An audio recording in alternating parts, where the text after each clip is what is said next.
ఈరోజు టాపిక్ ఏంటి అంటే చాలా విచిత్రం జరుగుతున్నాయి. అందరూ చాలా అప్రమత్తంగా ఉండాల్సిన టైము. మనకి తెలిసిన వాళ్ళే, కావాల్సిన వాళ్ళే పోలీస్ స్టేషన్‌కి వెళ్తే మళ్ళీ వెనక్కొస్తాం. లాయర్ దగ్గరికెళ్తే వస్తాం. లేతే డాక్టర్ దగ్గరికెళ్తే వస్తాం అనే రోజులు ఇవన్నీ పోయినాయి. ఎవరింటికి వెళ్ళినా ఇంకో మనిషికి చెప్పి వెళ్ళండి ఎక్కడికెళ్తున్నారో. ఆ టయానికి వాళ్ళు రాకపోతే వాళ్ళు రాలేదేంటని కనిపెట్టుకొని ఉండండి. హైదరాబాద్ నుంచి వచ్చిన చిన్నమ్ముడు అనే ఒక ఆవిడ బంధువుల పెళ్ళికి శ్రీకాకుళం వచ్చిందిట. ఫ్యామిలీ నెంబర్ సర్టిఫికేట్ కోసం ధనలక్ష్మి అనే ఆవిడ పరిచయం అయింది ఆవిడకి. ఆ ఫ్యామిలీ సర్టిఫికేట్ కోసం ఆ ధనలక్ష్మి దగ్గరికి లాయర్ దగ్గరికి వెళ్తున్నానని బంధువులకు చెప్పిందిట. చెప్పి ఆ రోజు వాళ్ళ ఇంట్లో ఫంక్షన్ ఉండటం వల్ల ఆవిడ ఏం చేశారంటే విపరీతంగా నగలు వేసుకుని ఆ నగలన్నీ మొత్తం మెడంతా వేసుకుని ఆవిడ ఆ ధనలక్ష్మి ఇంటికి వెళ్ళారు, లాయర్ ఇంటికి. దాని తర్వాత 17వ తారీఖు ఆ తర్వాత 11:30 పోలీస్ స్టేషన్ ముందు నుంచి ధనలక్ష్మి అనే ఆవిడ ఇంటికి లాయర్ ఇంటికి వెళ్తాం. సీసీ ఫుటేజ్లో కూడా కనపడింది.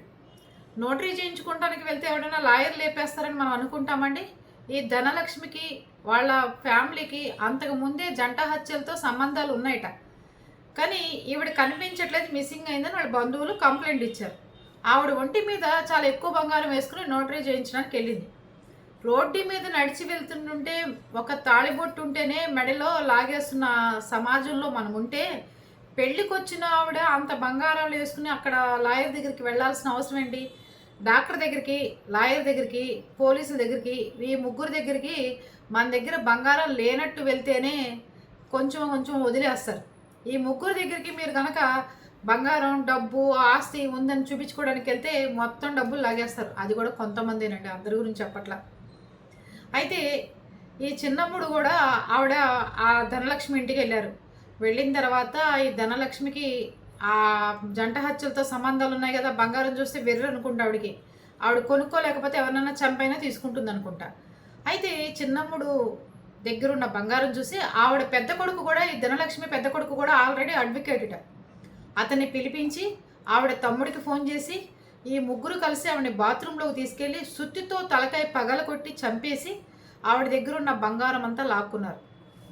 అంతేకాకుండా ఇంకా ఇద్దరికి పిలిచి కారు తెప్పించి ఈవిడ్ని మూట కట్టి శుభ్రంగా కారులో తరలించి ఎక్కడో నదిలో పడేసరేమో, ఇంకా పోలీసుల ఎంక్వైరీలో తేలాల్సి ఉన్నాయి. ఇంకా మొత్తానికి ఈవిడ్ని చంపేశారు.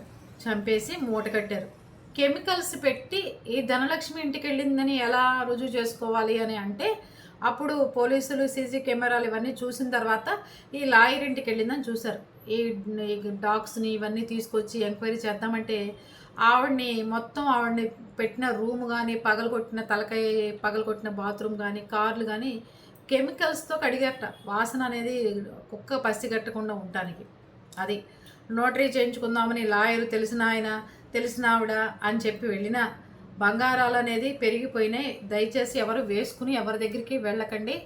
చక్కగా ఇంట్లో వాళ్ళని ఇంకో మనిషిని తీసుకునైనా లేకపోతే చెప్పైనా జాగ్రత్తగా వెళ్ళండి. ఈ చిన్నమ్ముడు ఇలా చనిపోవడం చాలా చాలా బాధాకరమైన విషయం. ఒక బంగారాల కోసం లాయర్లు వాళ్ళ కేసుల్లోంచి ఎప్పుడుకు రావాలి, వాళ్ళు లాయర్ని పెట్టుకుని ఎప్పటికి రావాలి, ఎన్ని శిక్షలు పడతాయి. ఆ బంగారం చంపితే దొరుకుతాం పోలీసులకి.